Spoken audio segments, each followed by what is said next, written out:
Yeah, please don't let a timer dictate how much time you spend with your cat. Do you ever feel overwhelmed when facing a large task load? If the answer is yes, don't worry. You're not alone, and it's definitely not your fault. We were never properly taught how to deal with it. The solution? Tomatoes. An Italian student in the 1980s had trouble focusing on his assignments. Feeling overwhelmed, he challenged himself to commit to just a few minutes of focused study time. After experimenting with it, Pomodoro Method, which is Italian for tomato, named after the tomato-shaped kitchen timer he used, was born. The method is simple. Step 1. Write down your to-dos. Step 2. Set a timer for 25 minutes and focus on a single task until it rings. Step 3. Record what you did. Step 4. Take a 5-minute break. Step 5. Repeat 3 times. Then, after the 4th sprint, take a longer break.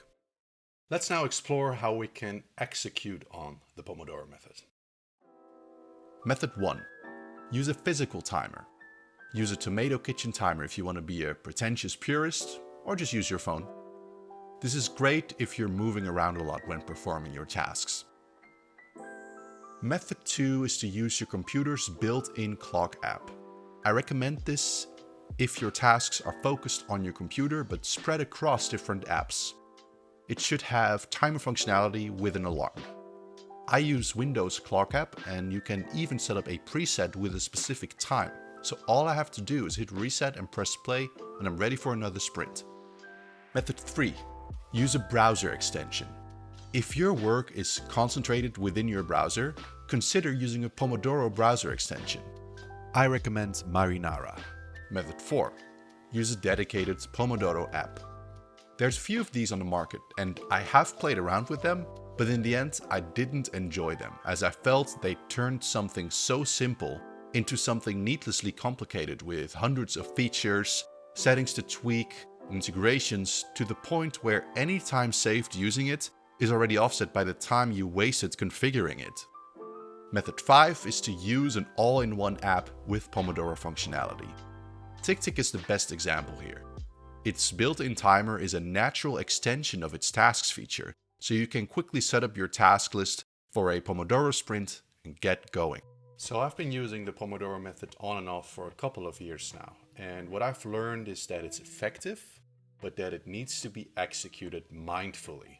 What was a big learning point for me is that this method is great for channeling the energy you have into productive behavior. However, it doesn't necessarily give you more energy. I've had days where I was able to pump out 4 Pomodoro sessions equaling 8 hours or more of focused work, but could barely manage one the next day. My belief is that you should be able to completely recover from anything you do today by tomorrow and do it over again. That's why I recommend, if you're just starting out, to take it easy.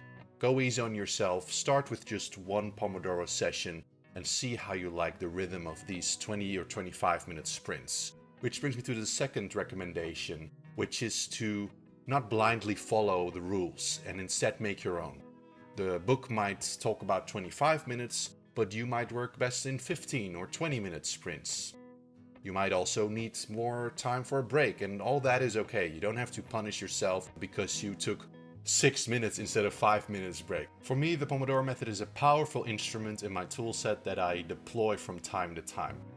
If you have a lot of interruptions throughout your day where you aren't able to do these focused work sessions, then consider changing your environment if you can. Perhaps try to move meetings all in one day, or find a more quiet place where you can try this out. I recommend it. However, there's also other alternative methods similar to this one that I will also explore in future videos. So make sure to subscribe if you're interested in these topics. I'll be taking you along my learning journey so you can hopefully learn something alongside me. Thanks for watching. Leave your experiences with the Pomodoro method in the comments, and then I'll see you in the next video.